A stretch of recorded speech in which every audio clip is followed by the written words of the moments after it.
Isang mapagpalang araw sa ating lahat mga kapatid. Ako muli si Aiden Bernales ng Batch 3 at ang aking daily devotion.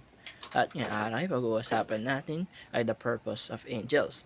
At ating Bible verse mula sa Psalm chapter 103 verse 20. Sasabi sa ating scripture ngayon, purihin ninyo ang Panginoon, kayong kanyang mga anghel na makapangyarihan sa lakas na gumaganap ng kanyang salita, na sumusunod sa tinig ng kanyang salita. Kapatid, ang scripture natin ngayon ay nagbibigay sa atin ng napakalinaw na larawan ng layunin ng mga anghel.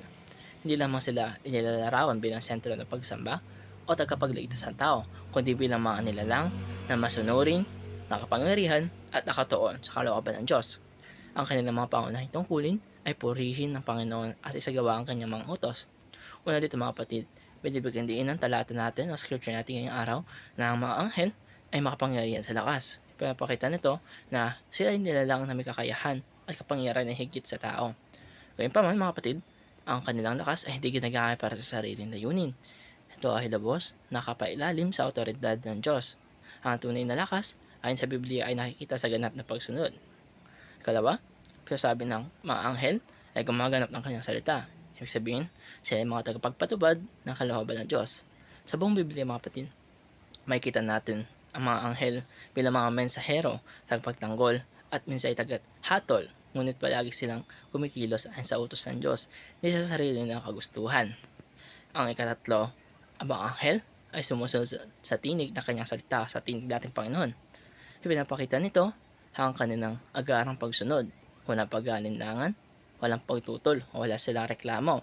Ang pakikinig at pagsunod ay magkakabit. Para sa mga anghel, ang marinig ang salita ng Diyos ay sapat na dahilan upang sila ay kumilos o sumunod. Mahalagang tandaan natin mga kapatid na mga anghel ay hindi nilikha upang sambahin, kundi upang tumulong sa layunin ng Diyos dahil sila ay lingkod at hindi sentro. Ang pansin ay laging nakatuon sa Diyos, hindi sa kanila. Ito ay paalaala sa ating mga kapatid na bilang mga manampalataya niya natin Panginoon, ang tunay na layunin nating buhay ay hindi lamang ang sariling karangalan, kundi pagsunod at pagpupuri sa Diyos. Kung kaya mga kapatid, ang mga anghel na makapangyarihan at banal ay ganap na sumusunod sa Diyos. Paano naman tayong mga kanyang mga nilikha o tagasunod? Ang ating anyo ng pagsamba kapag ito ay ginagawa para sa kanyang kaluwalhatian. Kaya mga kapatid, napagandang scripture o talata natin ngayong araw dahil nalaman natin kung ano nga ba ang purpose ng mga anghel, kung para saan ba sila. At ang kasagutan dito mga kapatid ay sila ay mga tagasunod ng Diyos na naglalarawan sa ating Panginoon. At sinagtatapos ang aking daily devotion. Maraming salamat sa panonood mga kapatid.